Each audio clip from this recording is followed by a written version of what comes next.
40 தொகுதிகளும் வெற்றி பெறக்கூடிய சூழலையும்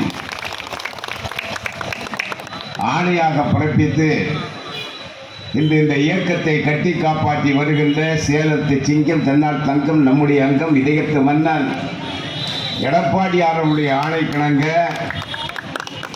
நடைபெறுகின்ற கண்டன ஆர்ப்பாட்டத்தினுடைய இந்த கண்டன கூட்டத்தினுடைய தமிழ்நாடு முழுவதும் நம்முடைய பொதுச் செயலாளர், நிரந்தர பொதுச் செயலாளர் எடப்பாடியார் அவர்கள் இன்றைய தினம் கண்டன கூட்டம் நடத்த வேண்டும் என்ற உத்தரவை ஏன் தந்தால், எதற்காக தந்தார்? இன்றைய திராவிட முன்னேற்ற கழகத்தினுடைய ஆட்சியினுடைய நிலைமைகளை எல்லாம் நம்முடைய அருமை சகோதரர் தளவாய் சுந்தர் அவர்கள் பட்டியலிட்டு அழகாக எடுத்து சொன்னார். இது கன்னியாகுமரி மாவட்டத்திலே மட்டுமல்ல, தமிழ்நாடு முழுவதும் நடக்கின்ற அராஜக போக்கிற்கு சொந்தக்காரர் தான் இந்த திராவிட முன்னேற்ற கழகத்தினுடைய ஆட்சி என்பதை எடுத்து காட்டுகின்ற வகையிலே தான் இங்கே நிலைப்பாட்டை எடுத்து வைத்தார்.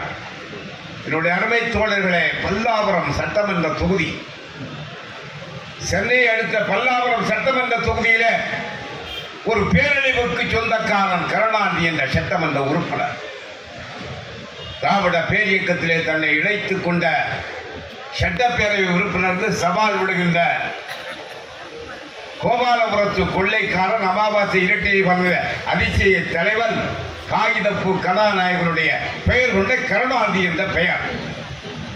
அந்த சட்டமன்ற உறுப்பினருடைய மகன் மாண்ட்ரோ மதிவாணன், அவருடைய மனைவியுடைய பெயர் மெர்லின். ஆக இந்த குடும்பம் பட்டியலினத்தை சார்ந்த ரேகா என்ற 18 வயது பருவ பெண்ணை வீட்டிற்கு அழைத்தார்கள். அந்த ரேகாவுடைய தாய் பெயர் செல்வி. அந்த அம்மாவை வீட்டு வேலைக்கு என்று அழைத்து, உன் மகளையும் இங்கே அழைத்து வா, உன் மகளுக்கு நாங்கள் மருத்துவ இடம் எங்கே கொடுத்து டாக்டர் ஆக்கிக்கிறேன் என்ற உத்தரவாதத்தை கொடுத்த காரணத்தால் அந்த பட்டியலினத்தை சார்ந்த ரேகா என்ற அந்த 18 வயது அந்த மங்கை இந்த வீட்டிலே சென்று வேலை செய்யலாம். என்னுடைய அருமை தோழர்களே, நண்பர்களே, நம்முடைய கோபாலபுரத்து கொள்ளைக்காரன் மு க ஸ்டாலினை கேட்கிறேன்.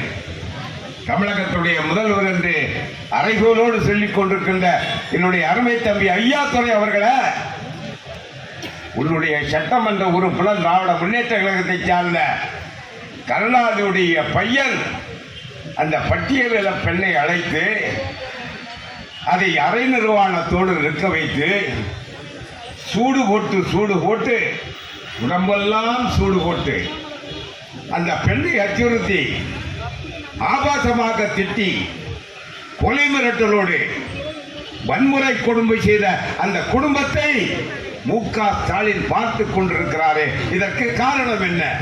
1977 அனைத்து இந்திய அண்ணா திராவிட முன்னேற்ற கழகத்துடைய ஆட்சியை உருவாக்கி காட்டினார். இந்த மக்கள் உருவாக்கி தந்தார்கள். திராவிட பேரியக்கத்துடைய பரிணாம வளர்ச்சியை உருவாக்கிய அண்ணாவுடைய இதயக்கனியாக வாழ்ந்த எம்ஜிஆர் ஒரு புதிய கட்சியை துவங்கி தமிழ்நாடுடைய முதலமைச்சராக இந்த நாட்டு மக்கள் கொண்டு வந்தார்களே, புரட்சி தலைவர் எம்ஜிஆர். அவர் தமிழ்நாடுடைய முதலமைச்சராக இருந்த நேரத்திலே ஒரு சம்பவம் நிமிடம் கூட இந்த கட்சியிலே நான் வைக்க மாட்டேன் என்று சக்கரவாணியை கட்சியை விட்டு நீக்கியவரே புரட்சி தலைவர் எம்ஜிஆர். அவர்தான் பொறுக்கிறார். இதையெல்லாம் ஏன் சொல்லணும்னா, தமிழ்நாடு முதலமைச்சராக நம்முடைய மரியாதைக்குரிய புரட்சி தலைவர் எம்ஜிஆர் இருந்தா, புரட்சி தலைவர் அம்மா இருந்தா. நான் கோபாலபுரத்து கொள்ளைக்காரன் கருணாநிதியை கேட்கிறேன், திராவிட பேரியக்கத்துடைய பரிணாம வளர்ச்சியை நீதான் உருவாக்கியவன் என்று அறைகோல் விடுகிறாயே, இன்று காவல்துறையுடைய நிலை என்ன? தமிழகத்துடைய காவல்துறையுடைய நிலை என்ன?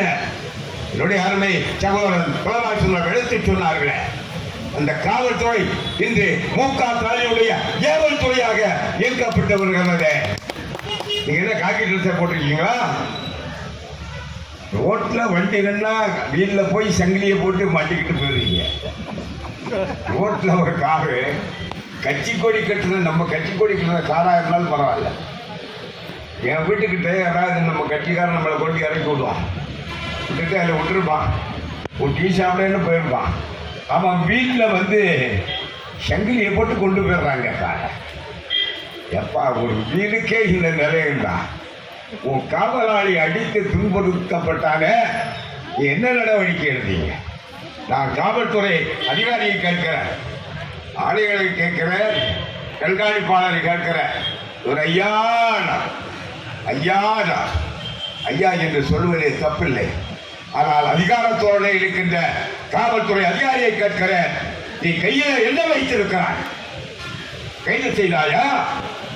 காவல்துறை சார்ந்த காய்கெட்ட காவலாளியை அடித்து நொறுக்கி இருக்கிறார்களே, என்ன நடவடிக்கை எடுத்திய? ஏதாவது நடவடிக்கை எடுக்க முடிந்ததா? ஆதரவு வழியில் முடிந்ததா? தக்கலையிலே முடிந்ததா? சிந்தித்து பார்க்க வேண்டும். காவல்துறை அதிகாரிகள் ஏதோ காய்கெட்டத்தை போடுகிறோம் என்று மட்டும் இருந்து விடக்கூடாது. நீ நாட்டு 2.5 வருஷம் ஆட்சியில் பொறுப்பில் இருந்து சீரழிச்சு சின்னாலப்படுத்தி நாசமா போச்சு தமிழ்நாடு. இன்னைக்கு நாசமா போகிற சூழ்நிலையை தானே உருவாக்கி இருக்கிறான். இன்னைக்கு எடுக்க இந்த கண்ணனை கூட்டம். நீ எம்எல்ஏ கூப்பிட்டாயா? கூப்பிட்டு கண்டிச்சாயா? அவன் பிள்ளைய என்னுடைய மரியாதைக்குரிய நிரந்தர பொதுச் செயலாளர் எடப்பாடியார் அறிக்கை விட்டதுக்கு அப்புறம் நீ கைது செய்யற. கைது செய்து எஃப்ஐஆர் போடுற. அந்த எஃப்ஐஆர்ல என்ன இருக்கு? அந்த எஃப்ஐஆர்ல என்ன இருக்கு? நீங்க பாருங்க. ஏதோ கைது செய்துட்டாங்க. இன்னைக்கு நம்ம ஆர்ப்பாட்டம் நடக்கிற அறிவிச்சைக்கு அப்புறம் கைது செய்த மாதிரி நடிச்சாங்க. ஒன்னும் எஃப்ஐஆர் ஒன்றும் சரியான எஃப்ஐஆர் இல்லை. அவருக்கு தண்டனை கொடுக்கக்கூடிய அளவில் அதில் இல்லை. இந்த நிலைப்பாடு தான் நடக்குது. இது தமிழ்நாடு முழுவதும் இது நடந்துக்கிட்டு தான் இருக்குது. ரோட்டில் காவல்துறை சேர்ந்த பெண்மணி போக முடியல. அவ கையை பிடிச்சி இருக்கிறான், கழுத்தில் கை வச்சு கொண்டு வீட்டுக்குள்ளே தள்ளி டோர் அடைக்கிறான். அவர் சொன்ன மாதிரி மொபைலில் வந்துருக்கு.